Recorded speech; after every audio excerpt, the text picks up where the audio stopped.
Labvakar. Es pat nezinu, ko es varu teikt pēc šī te ievada, lai jūs beigās nepateiktu to pašu, ko Valds citēja, ko es nesaprātīgi savu laiku patiešām pāris reizes tiku pateicis.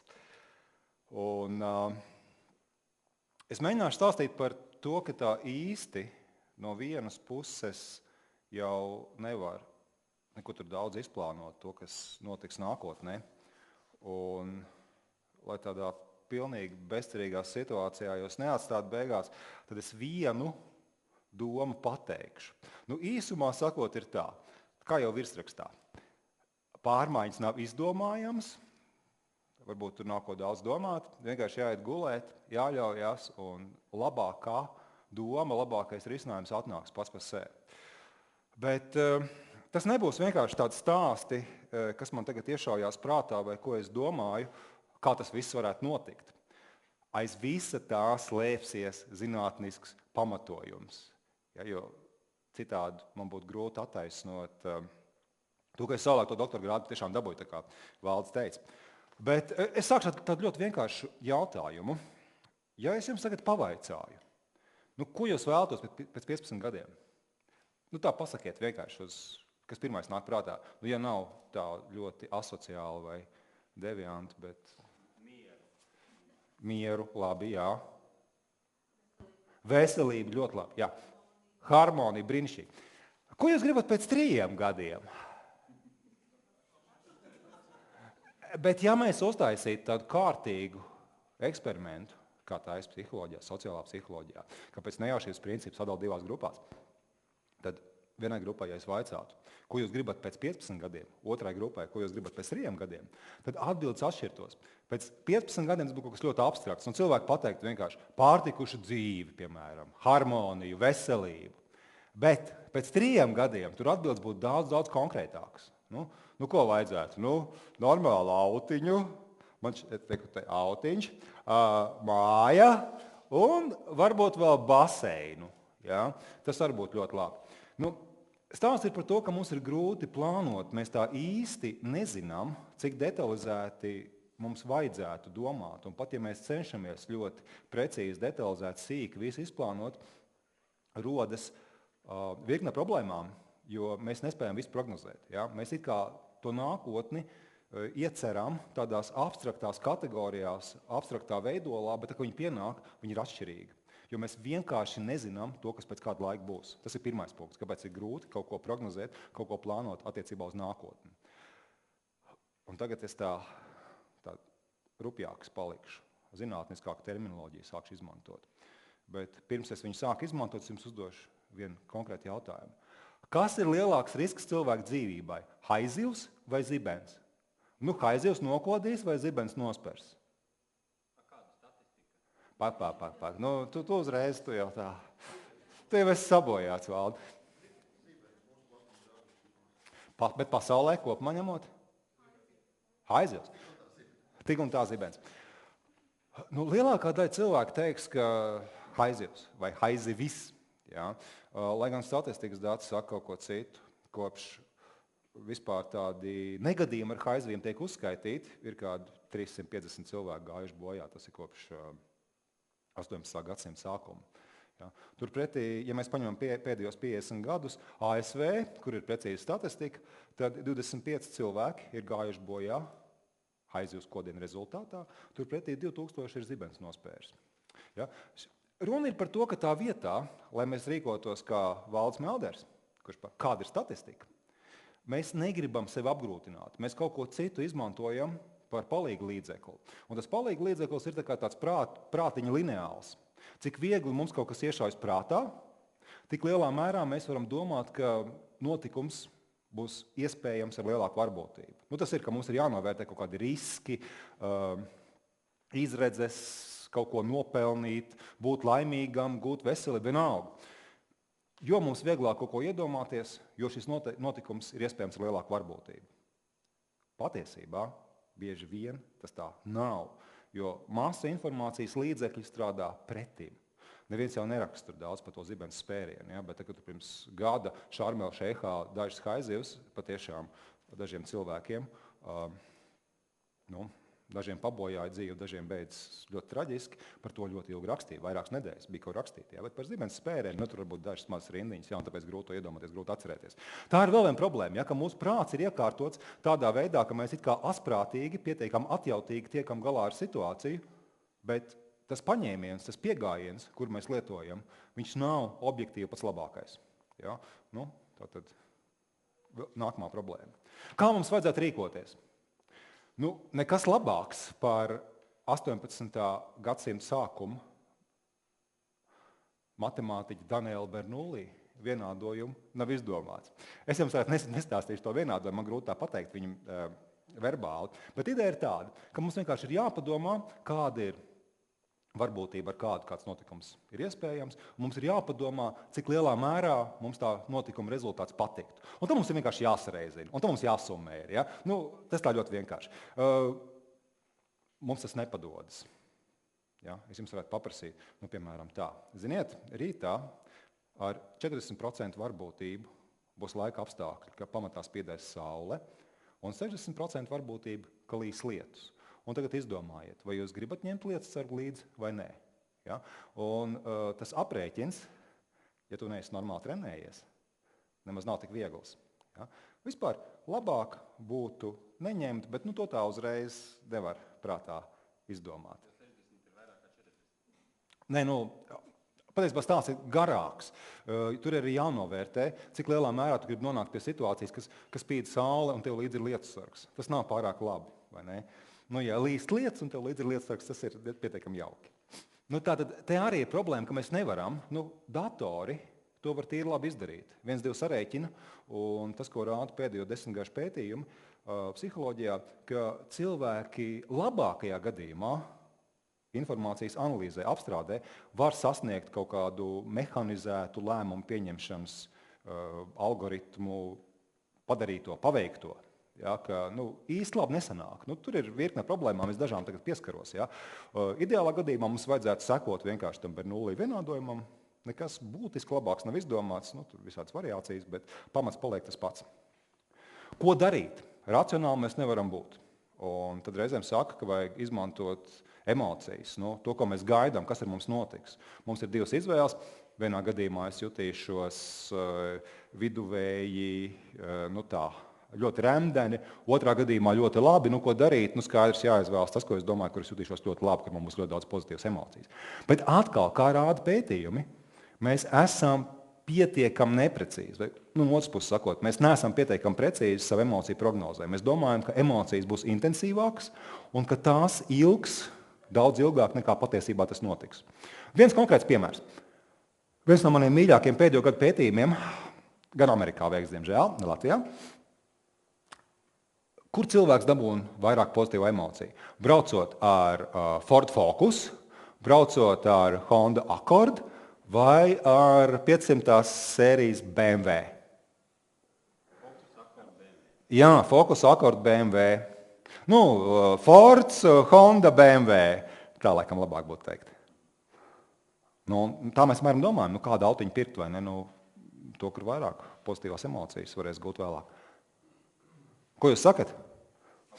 Kurā leasing kompānija? Tas pēc tam no sākuma jāsaprot, ko mēs gribam. Un tad meklēsim. Cik jūs pērkat autiņu? Es nezinu, es pērku uz 10 gadiem vai 15. Bet, lielākā daļa cilvēku grib BMW, lai cik tas nebūtu dīvaini. Ja? BMW sniedz visvairāk pozitīvu emociju. Tā domā 2. vietā Honda, 3. Fords. Bet kas notiek? Pēc tam, kad pētnieki uzsēžas uz astes, vārdu tiešām nozīmē iesēžas mašīnā pie tiem autovadītājiem, kuriem ir šo marku autiņi. Un ik pa brīdim prasa, Klau, kā tu jūties, ja? Un uztais tādu objektīvu emociju pārbaudas testu, tad patiesībā atšķirības nav nekādas. Visos 3 autiņos ir vienāds pozitīvo emociju daudzums. Pirmajā gadījumā ir ietaupīt naudu. Jā, diezgan krietni, cik es nojaušu, kādas tās cenu atšķirības varētu būt. Jā, tā kā ar tām emocijām arī diezgan grūti prognozēt to, kā tu jutīsies. Nu jā, un tad reālā dzīves lēmumi jau ir ļoti sarežģīti. Nu, piemēram, ko studēt? Nu, nezinu, ekonomiku, medicīnu, ceļa būvi, fiziku, galā psiholoģiju. Un katrā izvēlē ir virkne ar kritērijiem. Nu, es tā mēģināju pieskicēt, dažus pierakstīt. Jā. Cik interesanti, kur? Nu, kurā vietā? Ne? Cik grūti, cik dārgi, vai varēs pelnīt pēc tam, ko draugi teiks, ko vecāki, vai izredzes pēc tam tikt pie darba. Un tā varētu turpināt. Un padomājiet, ka šis viss jāsaliek kopā galvā, prātā. Vai ne? Man te bija 1, 2, 3, 4, 5 izvēles, 5 alternatīvas, un katrai alternatīvai 7 vai 8 parametri. Saliekat visu kopā, traks var palikt. Ko darīt šādā situācijā? Nu, viena iespēja, ko piedāvā pēdējā laika pētījumi, ir neko daudz neuztraukties, neko daudz nedomāt. Konstatēt, ar ko ir jāizvēlas, kādas ir tās izvēles. Padomāt par to, kas varētu būt kritēriji, kas varētu būt parametri, uz kuriem varētu balstīt pēc tam to gala lēmumu, un kādu laiku nelikties nezinis. Vai vārdi tiešām nozīmē vakarā izlasīt, starp ko ir jāizvēlas, kāda varētu būt izvēles kritērija un iet gulēt. Tas virsraksts nebija nekāda metafora, tā bija pamācība. Un tas, ko pētījumi rāda, dīvainā kārtā, cilvēki daudz labāk spēja integrēt visu šo informāciju savos prātiņos. Ja? Bernoulli vienādojums dzīvo, ja tu daudz nerēķini. Vai arī, ja izmanto datoru. 2 iespējas. Tas bija tas, ko es jums gribētu celt priekšā šodien.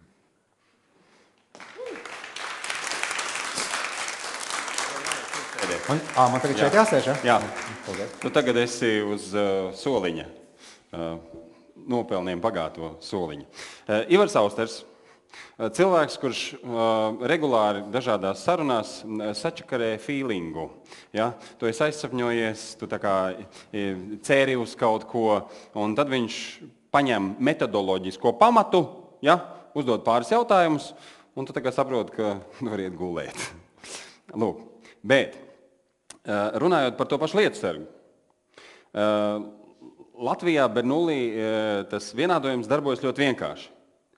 Ja es paņemšu lietusargu, tad esmu drošs, ka nelīs.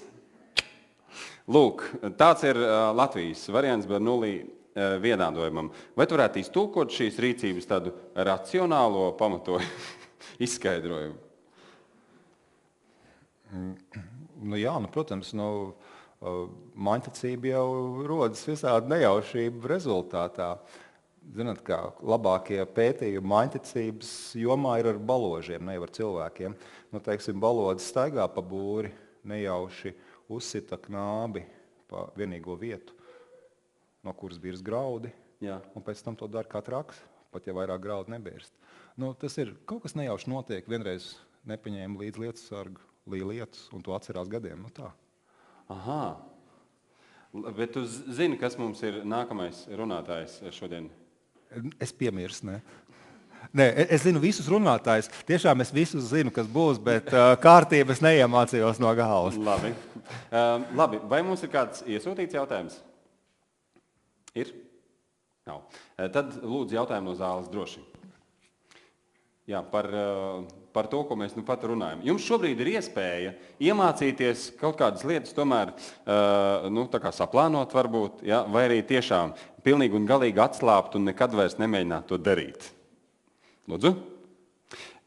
Jautājums par studēšanu. Redz, kur normāli, ir viena briesmīga lieta, ka cilvēki beidz vidusskolu. Manas klases meitenes sēdēja skolas foajē, viņas kādas 5 bija. Tādas jautras meitenes vispār. Bet tad viņas sēdēja un briesmīgi raudāja. Un es viņiem jautāju, ko jūs raudat? Viss ir beidzies. Es saku, nu jā? Un viņi saka, un kas tagad būs? Un šis jautājums man nelikās īpaši svarīgs, līdz kamēr vajadzēja atbildēt uz jautājumu, kur tu studēsi? 18-gadīgam bērnam vai 19-gadīgam šobrīd atbildēt, kur tu studēsi? Kur labāk? Kas tev patīk? Nu tā tālāk. Un šis ir tas jautājums, ko varbūt tu vari palīdzēt, kā speciālists. Tu saproti, tu tagad stāsti, konstatēji izvēles, nosaki kritērijus un tad atslāpsti. Uz cik ilgu laiku ir jāatslāpst? Viena nakts nav slikta, vai arī tas var būt burtiski stunda, ka tu dari kaut ko citu, nedomā par to, un pēc tam pirmais, kas tev nāk prātā, arī būs tā objektīva, normatīva, labākā izvēle.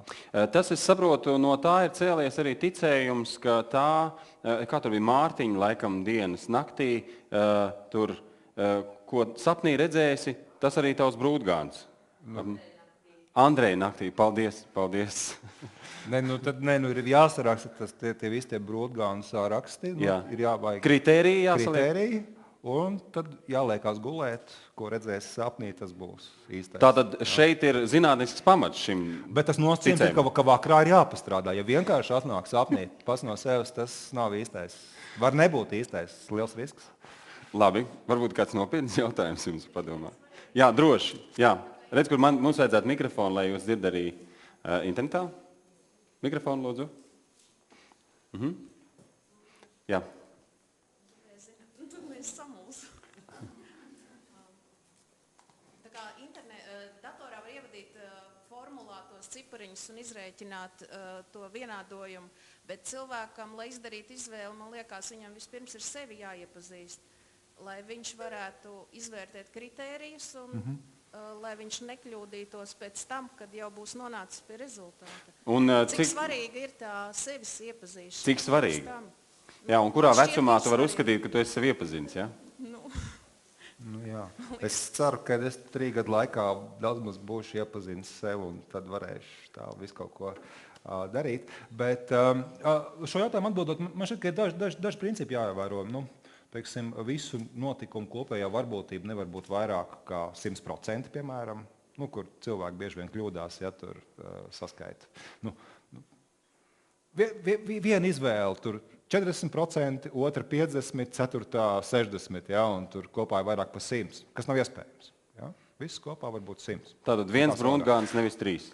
Jā, un otrs punkts, ka, protams, tajā brīdī ir jāsaprot, ko tu īsti gribi, un ir jābūt sistemātiskam, konsekventam, un vislabāk to ir izdarīt ar papīra un zīmuļu palīdzību. Tu vienkārši pieraksti, jo cilvēka atmiņā jau ir ļoti konstruējoša. Tas ir, ka paiet kāds laiks, tie īsti neatceries, ko tu gribēji, ja, un tu atceries saskaņā ar savu acumirklīgo priekšstatu vai viedokli par sevi, par citiem. Ja, tu domā, ka es jau sen tā domāju, kas sanāca, man jau bija tāds aizdomas, bet visu vajag pierakstīt.